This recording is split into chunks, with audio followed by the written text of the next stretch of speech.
Okay. So now to begin with, right in the beginning, we were talking about, positioning India as a global adventure tourism hub. And when we were conversing earlier, we were just talking about how India offers everything in a complete package, right? You've got mountains, you've got oceans, you've got desert, you've got jungles, everything. Whereas if you look at several other countries, they're not so lucky. They have very focused, they only have very focused things that they can offer. If it's the Gulf, you have deserts and things like that. Or maybe if you go to Europe, you'll have skiing in certain places and water sports in certain other places and that. But in India, we have everything. How do we market this on a better level? Toby, if I could start with you. I should put my own background in context. I'm more of an operations person than a marketing person. There's no doubt, it's not new in India. I mean, some of you know this, I've been incredibly privileged. I've lived here for 50 years. But Raj Singh here in the audience, one of our colleagues, was running camel safaris in Rajasthan 48 years ago. I was running whitewater rafting trips on the Ganga in the late 70s. We were doing long 22-day treks in the Himalaya. So it's not a new concept. But we've always tried to be low impact and, whenever possible, higher returns for the communities. I think the danger comes when everyone tries to do everything and move away from little areas of specialization. And if we take India as a whole, as Roshun said, this country has everything to offer. We can, there's no point in having this whole Toby list of all those things that we can do. We know those. We need to be seen, if we're marketing it overseas, we need to be seen to be practicing responsibly. We need to be, these are ticks on boxes that need to be ticked that hopefully we already do, but there are still gaps in other people's operations, some people's operations. Whether it's sourcing of material, whether it's employment locally, whether it's getting rid of waste, we need to handle that. When you come to a country of 1.45 billion people, and much of the demand is local, it's domestic, whether it's Bengalis and Gujaratis traveling to the northeast, or whether it's people from Assam traveling to Rajasthan, or people from Meghalaya going down to Kerala, which I hope you will do. Most of them, we are both the problem and the solution in operations. How do we market it? We need to market it to be seen that we are responsible, that there are controls, that there have to be limits. You cannot just have 50,000 people a day going to the Taj Mahal. The Taj Mahal will fall down ultimately if we do that. We need to control numbers, and it's a very, very politically very sensitive. It's administratively very difficult. But I believe culturally important that we do that. When we are seen to do that, I think we'll have a better product to market. Thanks, Toby. Yeah, and very important that we do it responsibly. And yes, controlling numbers is definitely a challenge. Akanksha, how do you think, since you also run something that's very eco-sensitive, how do you manage the numbers? Because India, domestically itself, we have a huge number of domestic tourists who are now seeking to go out and spend. And this is a change that happened after COVID. So from 2020 onwards, we're seeing a huge increase in tourism. So how do we manage the numbers? That's a very good question. And I would like to build on what Toby has just mentioned. India has a very big depth of the natural heritage. You have the Himalayas, you have the mangroves like you mentioned, you have the beaches, and you have this beautiful area where we've just driven from Guwahati to Shillong. And I think one of the things that wowed me was the greenery. The whole fact that there's such less people living in this area, and even if the tourism is growing, it's still green. So when I look at my property, we have resorts in the Sundarbans, which is a very, very fragile location, Duas, which is in North Bengal, Pench and Kana. What we have done as a brand is we've limited numbers. We've got large expanses of land, say anything ranging from 10 acres to 35, 40 acres. But we've capped the number of rooms at 21. And that's what makes the whole difference here. Because that way we are helping the locality or the region where we are in, ensuring that the destination carrying capacity is being maintained. We don't have too many people coming in. So when you are coming and staying with us, for example, you are seeing the birds, you are seeing the greens, you are interacting with the local community. And that's what I feel is really, really important, that when we showcase it to our guests, both domestic and international, that we are willing to work with them. We are willing to ensure that we retain their culture. It was beautiful to see these young girls singing right now. And that is the culture of Meghalaya. We don't want to lose it on this whole journey of modernization. Because today, what makes India unique is its culture. People from out of India or within India want to come to your location only specifically for culture, the greens, the nature. Today, if you allow large hotels, 200 rooms, 300 rooms to crop up, what will happen? There are thoughts. Your roads are narrow. You will have traffic jams. It will create something which is known as, I can see a lot of hotel, school students here. I don't know if you've studied doxyziridex. So doxyziridex comes into play here. And that in turn makes it a negative marketing. So when you talk about people from abroad who want to come here, they want to come and see the nature, they want to come and see the culture, they want to come and meet you as you are living here, not as you will be when you go abroad. So be who you are and focus on these key aspects. Another point which I would like to mention is, I think, why it works for us compared to other properties. There are other properties who are also smaller in number, is because we first don't produce as much waste. So the point of reduction and reusing gets reduced, number one. Number two, we ensure that we are not only selling wildlife, we ensure it's a completely experiential and immersive travel. We take you to the local villages, we make you meet the local people, but it's not the same village that we go to on a daily basis. So similarly, what people can do here may be that you can look at different villages, different localities, which can get development by, of course, moving the tourists around. And that way, also reducing crowding to a very large extent. Thank you. All right, thanks. Also, just touching upon technology, everyone here probably has a smartphone. If you could also tweet out what's happening from this meet, the hashtag is #ATM Shillong on X, formerly Twitter. So that's also there beyond the YouTube coverage.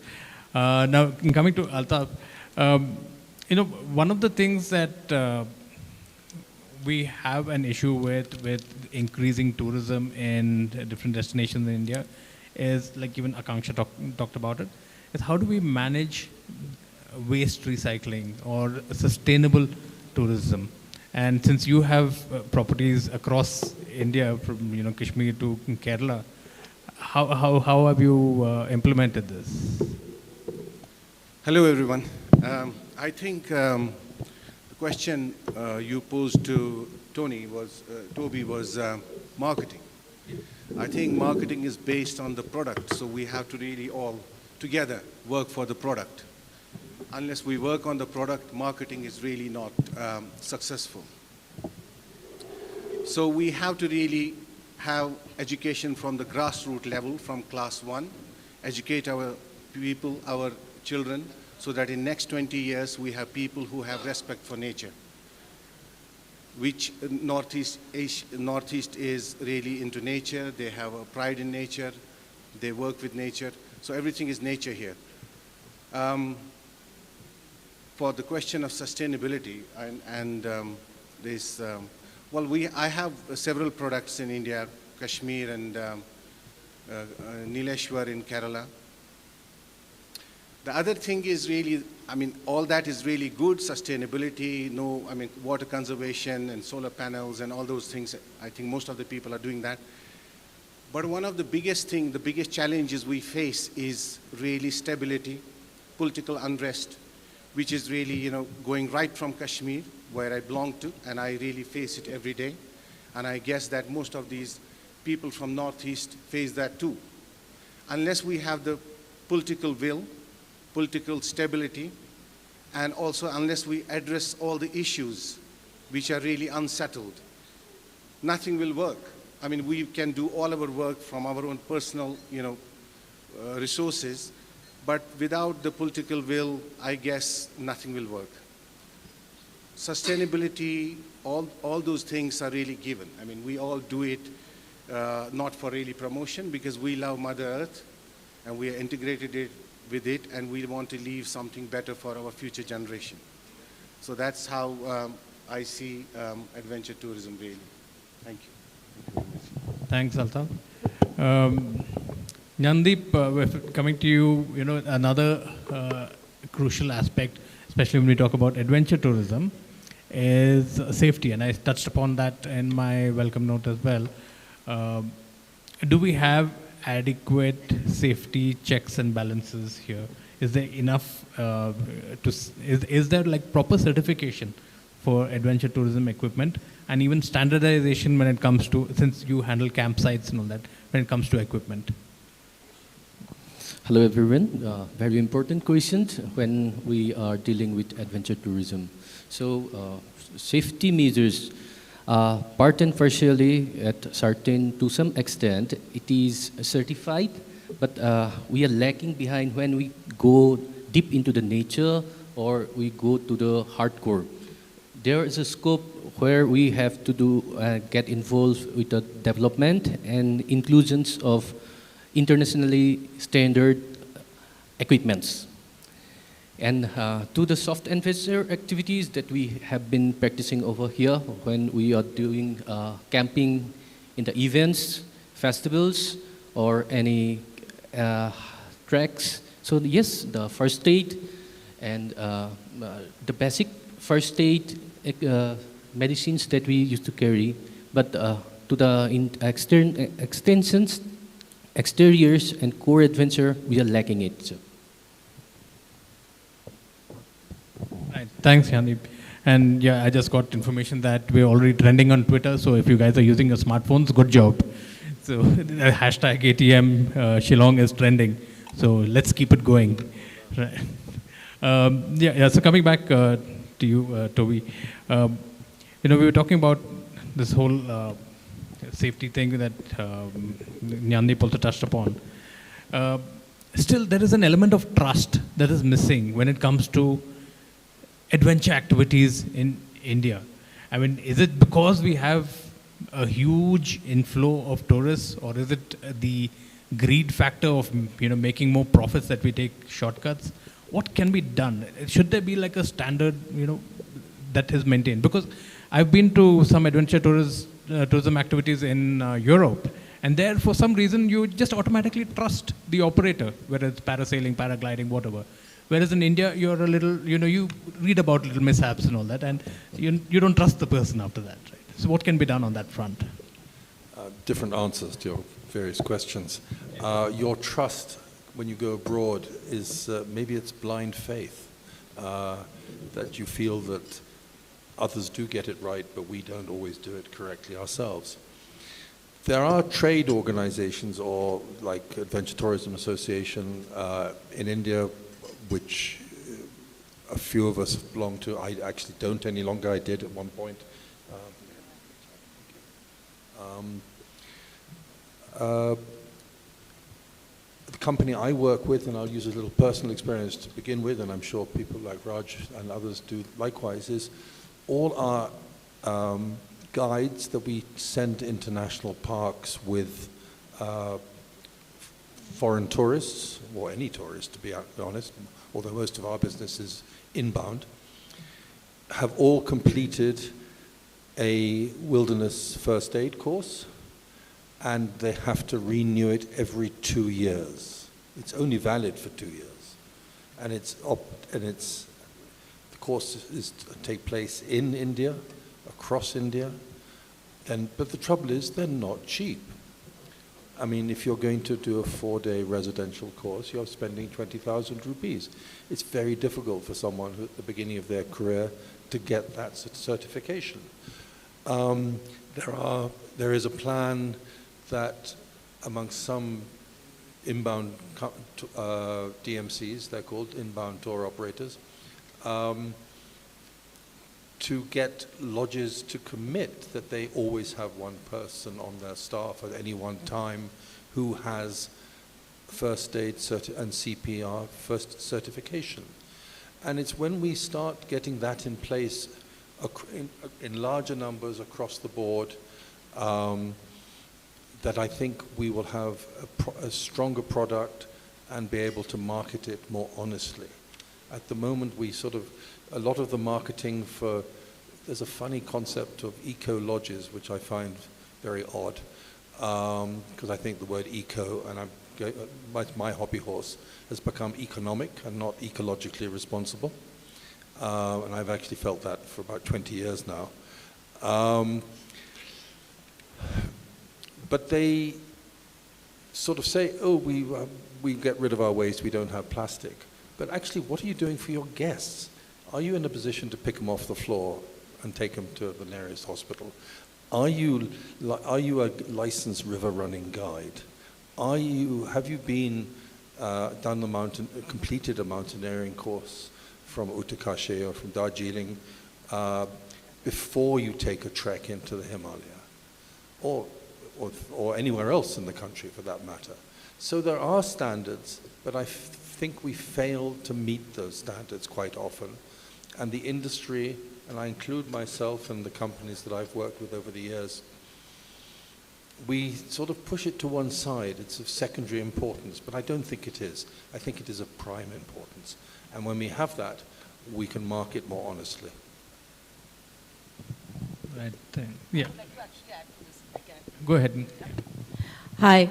As you can all see, I wear 2 hats. I'm also the chairperson of ATOAI Women's Collective.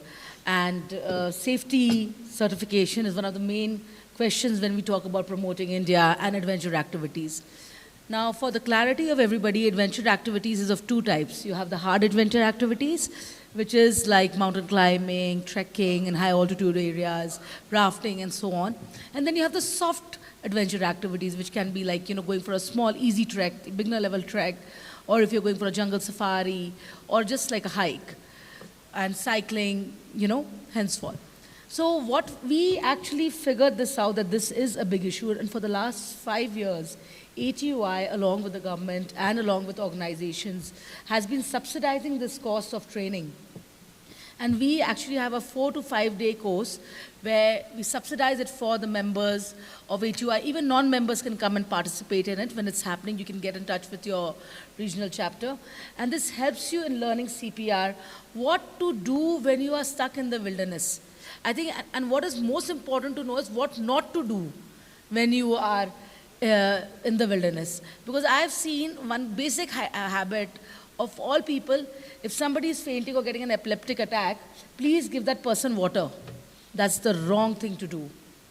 You do not touch the person. We try to go and calm the person. You cannot do anything. So there are things which you're not supposed to do. You can't give medicine just like that. So even these small, small things are a part of this course. And along with this, how do you handle your client, and how do you become a responsible guide or an individual who's part of a community who's leading these tours? So this whole thing is actually being taught right now. And we are looking forward to doing this in Meghalaya as well, along with the Meghalaya government. So. Right. Yeah, Altaf. You want to add to that? Yes, I mean, everything is really down to training. We will have to have education centers to train our people as best guides. The drivers, of course. Well, coming to Shillong yesterday was an adventure anyway. Our car had no seat belts in the rear. And when we asked them that, why don't you have a seat belt? He said that we can't put 3 passengers then in the car. So we as tour operators, and many of the tour operators are doing their bit, but it is really coming down to government that the checks, balances have to be checked. And also people will have to be educated in international schools abroad, not really within India, because the adventure standards abroad are much higher. It's in their genes, it's in their blood. So we will have to really send people, selective people, to all those countries like New Zealand, like Switzerland, to train them for the better future. And just to add another thing, that coming to Shillong, beautiful. I'm living in a concrete hotel, which is nice facilities, but I think we should really have definitely, stone, local architecture in place. We are really losing that fast. And I think all the adventure activities in India, they are sort of in rat race. We will have to build mindfully. And that is the future of adventure. We don't have to go in rat race. There should be a cap. And we have to have cap on numbers. We shouldn't have really the numbers which are coming now domestically, who don't have really education how to really deal in the hills. For example, they will throw all the papers, trash from their buses, from their cars. And the government again has to come in, and they have to really ban plastic in the hills, because you don't have the facilities to deal with it. That's all really. Thank you. That's right. Yeah. I also want to add one point. I just remember once we started a campsite, permanent campsite in Kaziranga. It was with camping, of course, the safaris, river cruise with ferry, and paramotoring. By that time, it was going seriously very well, more than expected.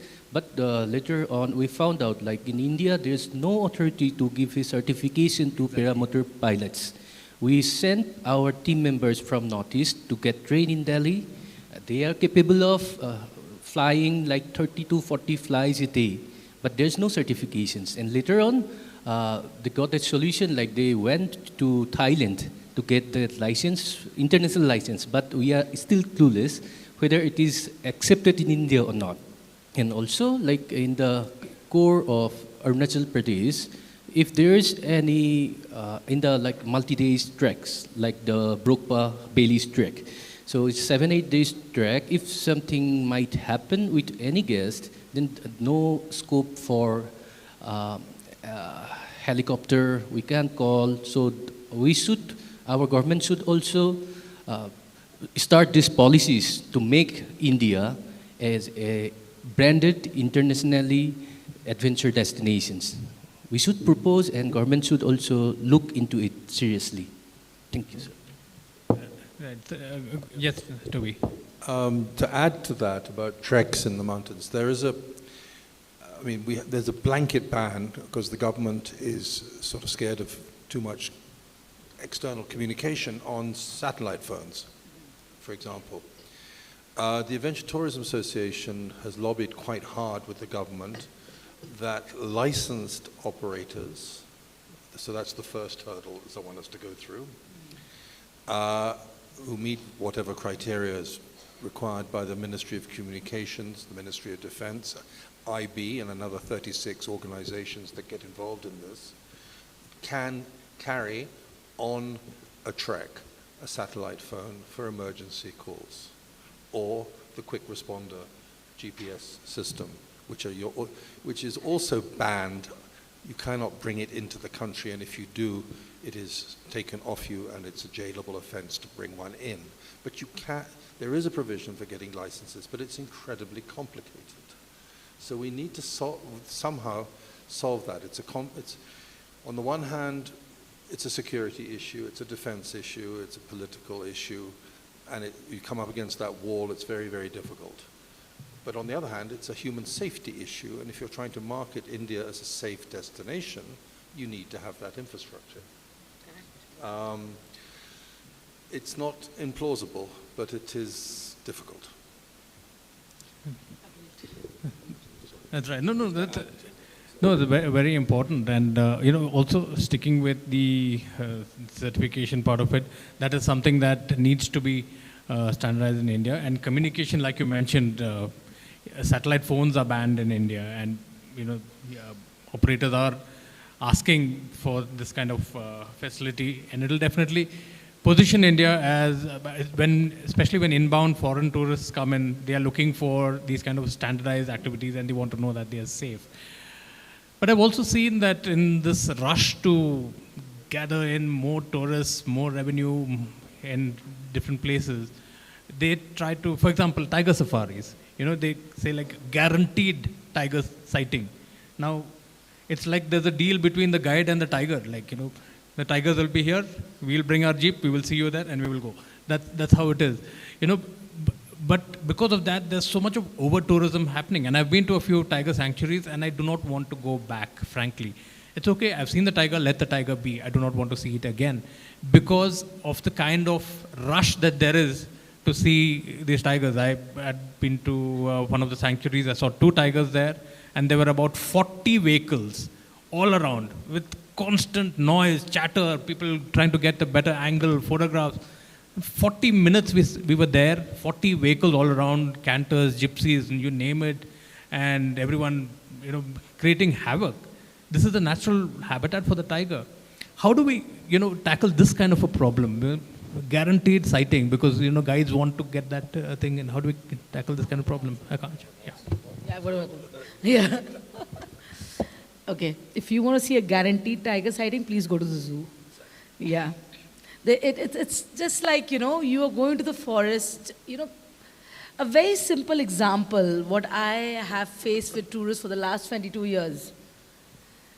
When can we see the tiger? What time will the tiger come out? And what time, how long will he stay? Okay, which day will we be able to see him? First day of a safari or second day of a safari? It cannot be. He's an animal. He lives in his environment. It's a matter of chance and luck. See, that's why I think something very important that was mentioned early on in this discussion was everybody should do what they do. They should not wander off to other fields. If you're a guide, you should become an expert guide, train expert guides. If you're a hotelier, do run your hotels. If you're a transport person, run your transport company. The minute you start going into each other's business because it looks really, really lucrative, you stop paying basic attention to these small things. So that's what I've actually noticed. Most of the operators who are going and promising, people come and tell us, oh, our tour operator promised us a tiger sighting. We cannot promise you. Simple thing like that. And most importantly, tigers are in the wild. You are missing on a lot of the natural heritage like birds, insects, trees, which are rare and special to that particular region when you're hunting for the tiger. For once, I saw a kill in the Sundarbans. It was not a tiger kill, but it was a crab kill. A crocodile was eating a crab, and it was the first and the last time in my life I've seen that. So every single incident is very, very special. And I think that's what's important to really, really do. Toby? There's a short anecdote, which is totally true. About 10 years ago, a foreign travel agent in their brochure guaranteed tiger sightings in Ranthambore and offered a $500, it was Australian dollar because it was an Australian company, money back or refund if they didn't see a tiger there. Now, a copy of that document was shown to the field director of that park, and he banned, he only managed to do it for 12 months, any tours, any foreign tourists coming from that company or through their their Indian DMC who handled many companies, because they were complicit in that action. They were banned. This was a few years ago. So a company that was sending maybe 200 to 300 people a year to Ranthambore had the gates closed on them. They went to court and they lost. Right. So if you have a good officer in place, there are ways of dealing with this, but it should never have happened in the first place. Responsible tour operator overseas, a responsible tour operator in this country should never, ever guarantee anything to do with wildlife. It is opportunistic. Also, I think it leads to negative marketing, Toby. Because what happens is you have guaranteed, you've not seen, the company has said it's guaranteed, and that's actually what will go to social media reviews. I think all of us here are very active on social media, be it Twitter. I don't know if you have access to TikTok in this region. No. No. Not really. Instagram. So, you know, it leads to negative marketing, and incidents like this, one incident like this, is all you need for our Indian media to catch on to it and then splash it all over the world. And then they catch on, and it's one small incident which becomes a really big incident and becomes like a negative marketing. So it's very important to be honest to your client, to your profession, and to your guest. Give them the facts, let them know, sensitize them beforehand so that their expectations are set. If you tell them, look, a tiger sighting or any particular animal sighting is a matter of chance and luck, they're okay with it. And if they see it, they're more excited. They won't be like, oh, and now I've seen a tiger, now I need to go back. It's done. It's not about that. It's a story. Altaf, your opinion on this? Well, I think tigers are now treated like dogs, as as I hear from my panelists. Well, more than the tigers and all that, I mean, we know that, but I think what is really important for all of us, it's increasingly difficult to promote Northeast in Western market because we don't have a political stability in this state. And really all our efforts, all our money, all our time goes waste when we travel abroad and, you know, place this on the global map. Unless we have the political stability, we have the political will, and unless we really address the core issues, I don't think anything will work. That's really all I can say, because that's what I feel, and when I travel abroad, these are the questions what I get from the tour operators, what we promote this beautiful state, and it has a massive potential in Indian map. Thank you. Right. Yeah, political stability definitely is important, and we've seen that happen in certain other regions in India as well. The moment there are some protests or whatever, immediately tourism drops. It's one of the first sectors to take a hit. There's also the other side, coming back to the safety. Sorry to add. I speak too much about political stability because I come from Kashmir. So I know how it really hurts when you are promoting your destination and you are investing and the results are not really given then. And in the recent times, another Himalayan state like Ladakh, we have some people here from Ladakh. I mean, the tourism was going so well, but we have again problem there. So most of our really adventure destinations have problem politically. It's not really just building hotels and roads and all. That's all given, that will happen. That has to happen. But unless we have these issues addressed, nothing will work. Yeah, so that remains one of the challenges to tourism and to any industry. I mean, not just the tourism industry. I think political stability is one of the main stays over there. Coming back to the positioning India as a global adventure tourism hub. Now, every region, like for example in Shillong in Meghalaya, besides the places that you have to visit, in the caves, the streams and treks, part of the whole experience is also the food. Now, the food culture is changing across India, unfortunately, and I think that's something that needs focus on. In reverse order, I'd start with Jnandip and then come this way. By the way, we had a really very nice lunch yesterday, and on the menu there was chocolate dosa and also spring roll dosa, which I have heard first time in my life. Because and the cheese dosa which Toby had, and since yesterday I don't think he's eating anything else. Yes, yeah, food can be an adventure as well, the culinary experience. Because whomever we have hosted here, first point after landing in Northeast, the curiosity, what we are gonna have as in dinner or breakfast, and when we convey the misconceptions are there, there were misconceptions, but the gap is now becoming narrow. And like for any state of northeastern region, we have different culinary, we have different, base is rice, but like we have different vegetations. And also, like, for example, like in Arunachal Pradesh only, it has measured 26 tribes and they have different celebrations. All celebrations based on agriculture. So like every tribe's culinary preparation, food preparation is totally different from each other. Though there are certain similarities, but there are certain differences as well. So nowadays the food bloggers are coming. Even here in Meghalaya also, like the local food Jado, whomever is to come now, it's become very popular among, and likewise in Nagaland. So the real adventure also up there during the Hornbill Festival. What we have noticed, like though there are vegetarian, non-vegetarian, the food is like for all available, but the curiosity, even they go to the local market, one day is well spent. That way, they get to know more about the culture and along with the festivity. And yes, thank you.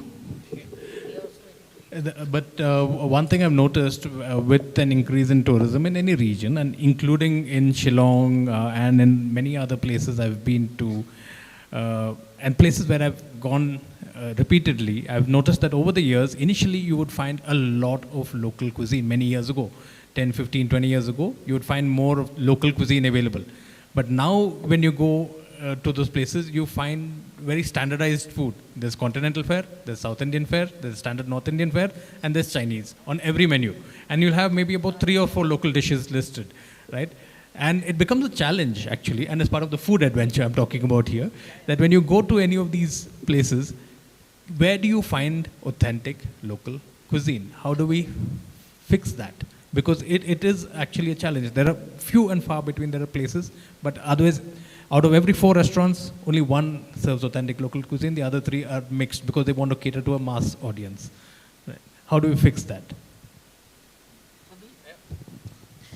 So I've also been searching for a local authentic cuisine restaurant here since I've come here.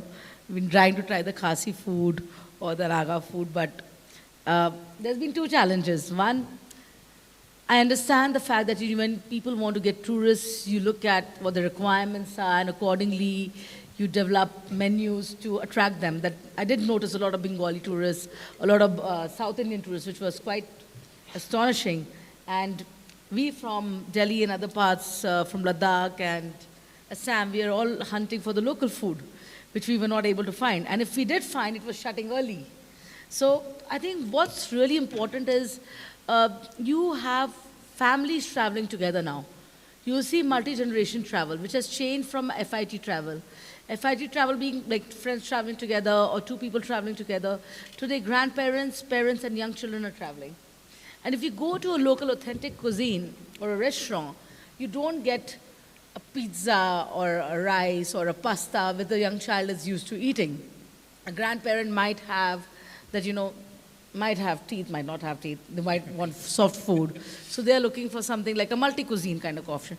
But the parents, they are all excited to try the local cuisine.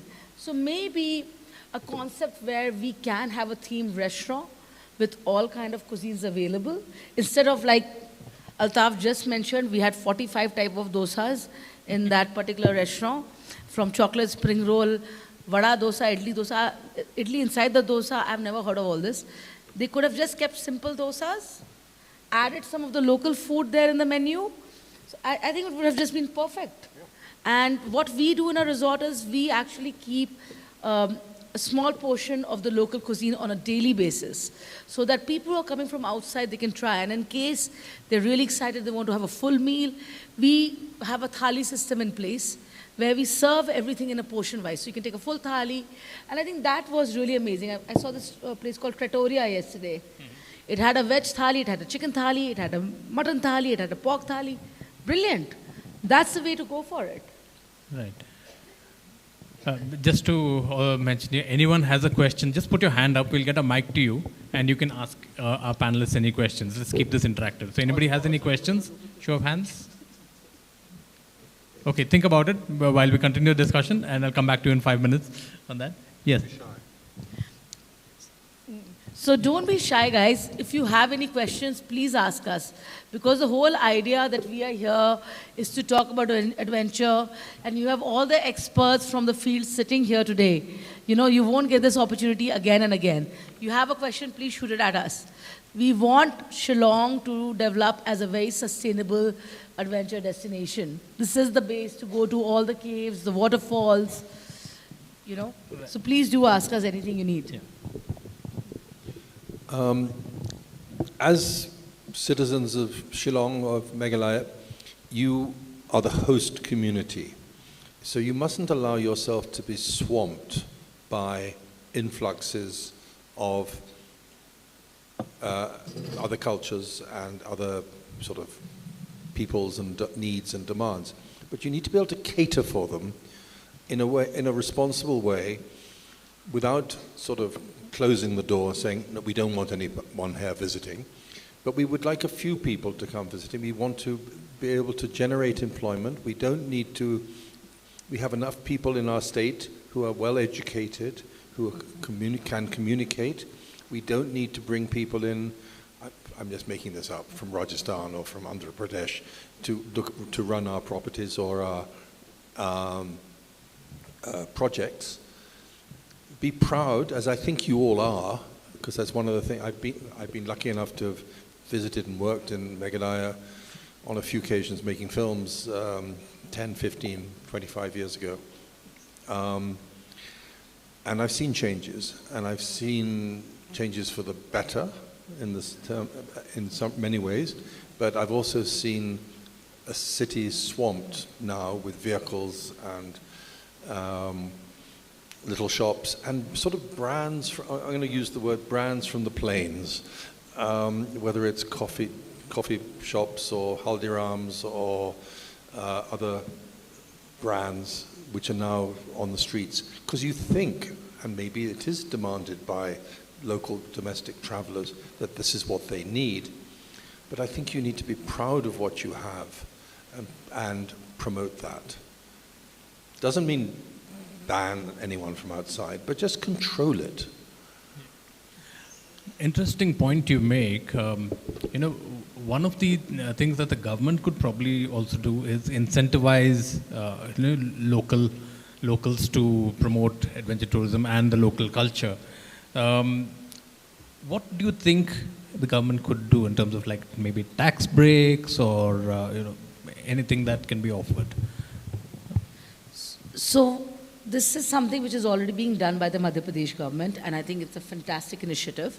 So they are promoting homestays. They've taken out a homestay policy where the government people go, they certify, they have done the listing on the social media, and through the Madhya Pradesh Tourism Board and the Madhya Pradesh State Corporation Department, they are actually helping the international guests and domestic guests book these places. And they've gone to so much detail as to, they've gone to the houses, they've seen how the houses are built, they've ensured the safety standards are there, the basics are there, but at the same time, they've told the clients this is the kind of meal you're going to be expecting. You know, that communication is really, really vital. And I think Meghalaya has that potential. Instead of us going and living in a block, we would love to come and stay in a homestay, you know, maybe wear a khasi dress, which I just saw earlier. It was very pretty, but I remember it being much longer. And then eating the local food, and then going with them for a hike or a tour around the space. How this will help the destination is, it will help in decentralizing the crowding. Today, everybody is coming and staying in the city center. Yes, it's got its advantage of going to the police bazaar and all, but honestly, I did not see that many authentic shops anymore. So I would rather prefer staying a bit outside where I can walk around. Like in the morning, he had gone for a run around the lake. Yeah, and he was looking for chai. He didn't get chai early morning. But things like that, you know, just getting out, exploring Shillong by walking. Launch walking tours over here. Don't only sell the same thing that you can go to this cave, this height, this place, this border. No. Talk about what else can you do. Small hikes, treks, do a food tour, do a food trail, do a cultural trail, spend a day with a khasi, something like that, you know, which will actually generate more interest for people who are willing to pay more money and come down in smaller numbers. And it will give an impact to everybody. Yeah, and one more thing is, you know, since all of you are on social media, Instagram and YouTube Shorts, right? I think that can be exploited to a huge extent, tapping into some of these things like, you know, exploring local cuisine here, a trek there. So that's something. How do we build on this? I actually wanted to go back to your previous question, is what can governments do? As I see petis of plastic water bottles, cling wrapped in plastic, being brought into the hall. No comment. Just an observation. One of the things that governments can do, and where tourism departments can help in state, this is not Meghalaya specific, this is all 28 states and X number of union territories this applies to. One small thing, one small example, licensing for alcohol. Now, a small company comes along, builds a comfortable wildlife lodge on the edge of a national park. It has 12, 15 rooms.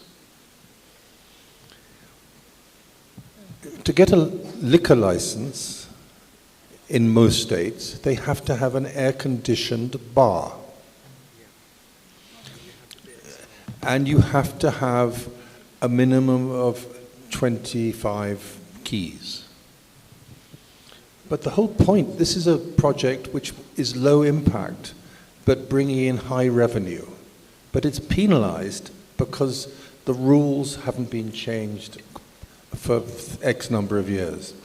And a really absurd example of old rules was that a friend of mine started a lodge in Uttar Pradesh so this is about 25 years ago, before Uttarakhand was set up, because it was at Corbett.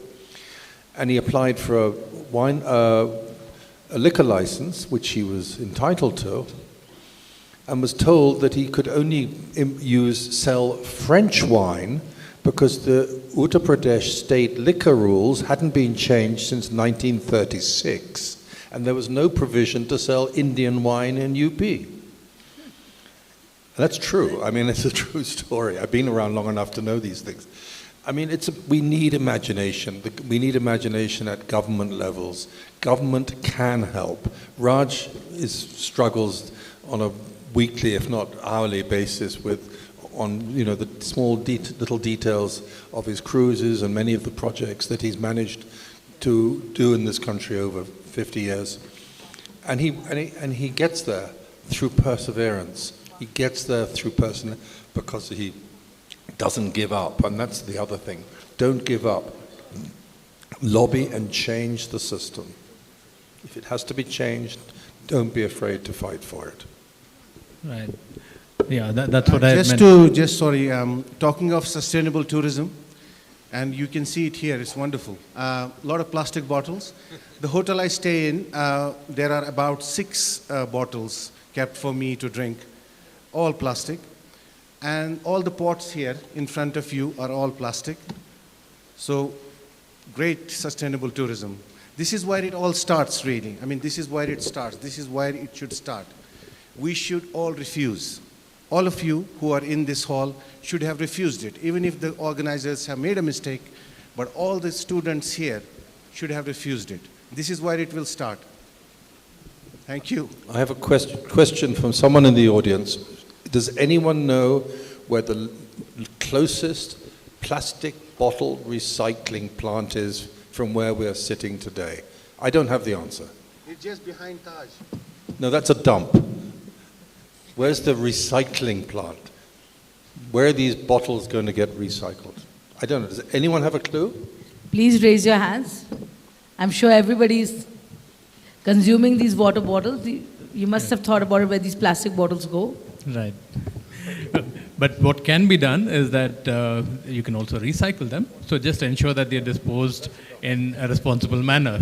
So just find, instead of the closest recycling plant, at least the closest bin, and you can put them there. Right. We're almost out of time right now. If there's any question from the audience, we'd like to take that. Otherwise, I'd like to conclude with this panel with some quick closing remarks from each on how we can make India better positioned as a global adventure tourism hub. Just quick bullet points from each in 1 minute each. Toby?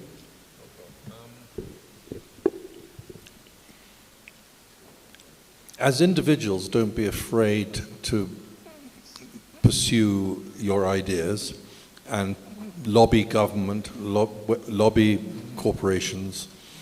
If you're in a tourism institute or a hotel training institute, lobby your faculty as to how can we make a difference and how can this difference be projected to the country and how can the country then use it as a marketing tool. Akanksha? One of the most important things is go and explore. Explore your regions, see what you can offer, talk about it. I think the first step to Shillong or any location becoming a great adventure tourism location is saying no. No, not only to plastic, but to any kind of thing that creates waste. Try and imbibe, like Altaf had mentioned before, education to the younger generation, that they should start carrying the bags and start carrying refillable water bottles as a start. Let's start that now. Altaf? Well, enough said. Security, political will, mindful development is really the way forward. And less tourism, not rat race. We don't want to run rat race. There should be also a fees for adventure tourism that is really collected and then paid to the smaller organizations in each location, right, and develop, their guides locally. That's really all. Yeah, and last word, Jnandip. Yeah. So I want to add just one point when we talk about the soft adventure and hardcore adventure. But if we introduce the adventure sports events, so that way, if there is a retention of the manpower, if we are training someone from Northeast, they have a part-time seasonal tracks or engagement, and if we are coming up with a neo-tourism like adventure sports event, that way we can build up infrastructures so that our younger manpower, they will be get engaged throughout the year. That is one of the seasonality can be solved that way. And let's hope this should be happening very soon. Thank you so much. Okay, and on that note, thank you all for the wonderful insights that you had.